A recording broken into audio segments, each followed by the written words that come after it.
And welcome to the channel, everybody. Today we're installing my Garmin Striker 4 fish finder that I got. It was about $130 off Amazon, and that included the transducer mount you're about to see.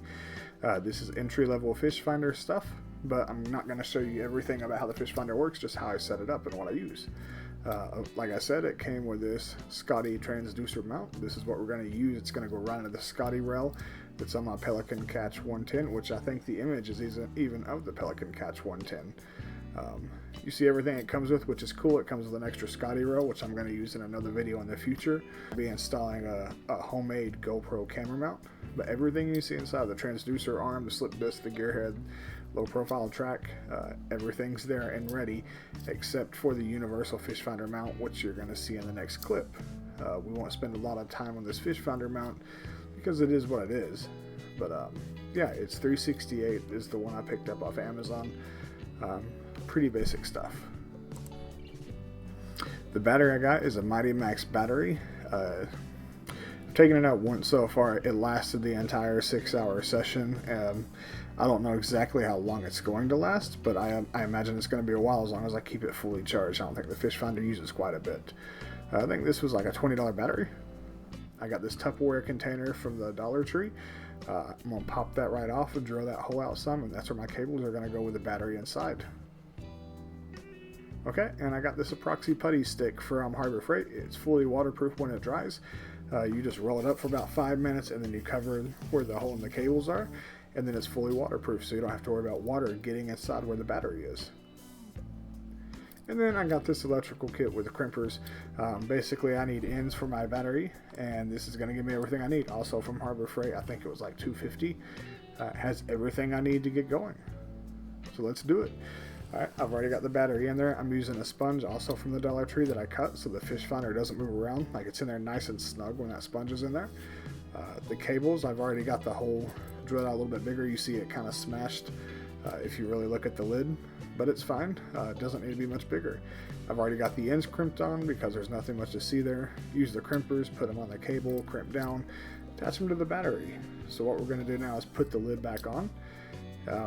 Yeah, and you see the hole. You see the damage I have here. And just so you know, I am doing a voiceover. The audio was so bad on this that I decided this was the way to go. And my Proxy. So yeah, let's go ahead and put everything in there, seal it up, and then use the Proxy to make the container watertight so that we don't worry about any water getting in there.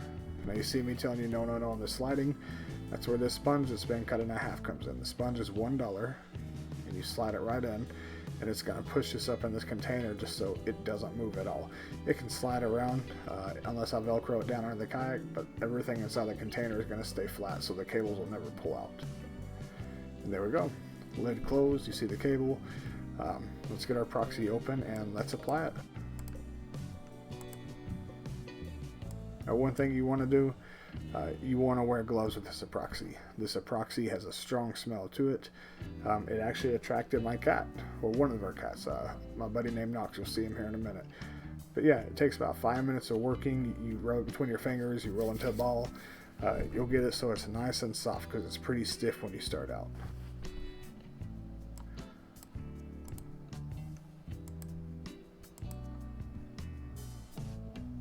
Just keep rolling. Eventually you'll get there. Okay, now that it's pretty soft and easy to work with, I'm just going to line around where the hole I drilled was, because obviously you saw the hole wasn't clean. I'm going to put the cable right in the middle, surround it with the putty, and fill in everywhere where that lid pressed down was. There's Knox. There he goes.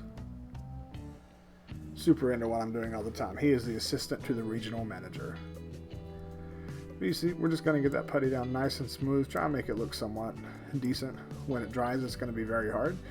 It won't go anywhere, and it'll be watertight, so we don't have to worry about water getting in there on our battery. So I'm going to nicely cut open all the bolts and everything I need and start putting together the transducer arm. Now, I'm not going to go in great detail about how it goes together. There's about 9 different pieces in all. You just want to follow the instructions. It took me a minute because some of it did seem kind of confusing, but the instructions are all there. If you follow them, you're going to do a much better job of getting the job done than I could possibly describe. So I fumble around with this for a little bit.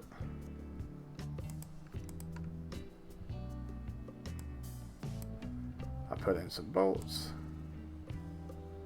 I got to look at the box like an idiot because I can't quite understand the instructions, but you know, really the instructions are fine. I just need to slow down and take my time and look at everything.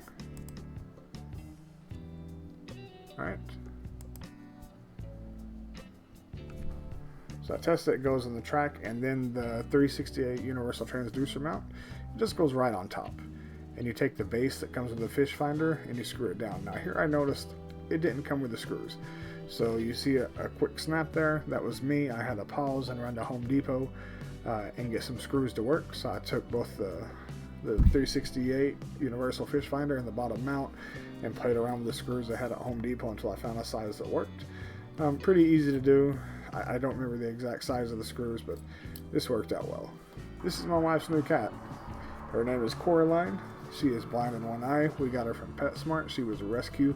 Apparently when she was a couple weeks old, she managed to get out of the house she was in, and they found her hiding inside of a car, like where the engine is. Alright, and yep, there's my alcoholism.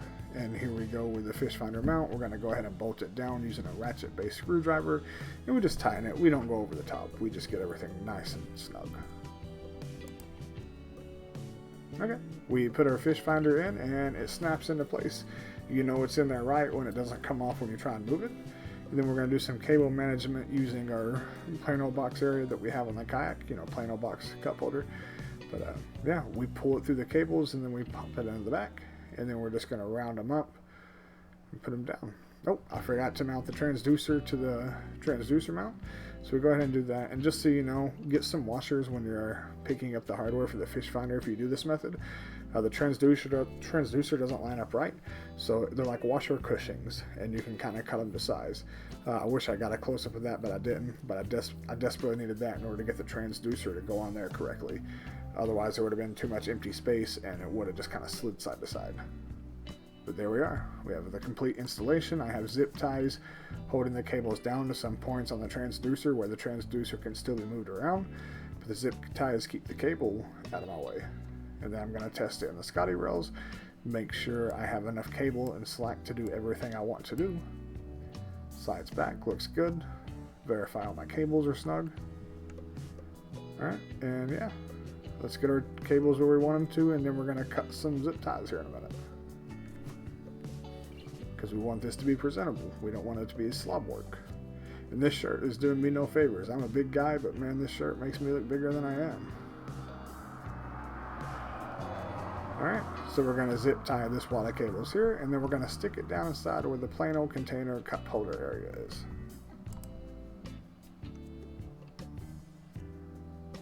Yeah. Trim up our zip tie, and let's power on our fish finder and celebrate our success with a nice sip of that scotch.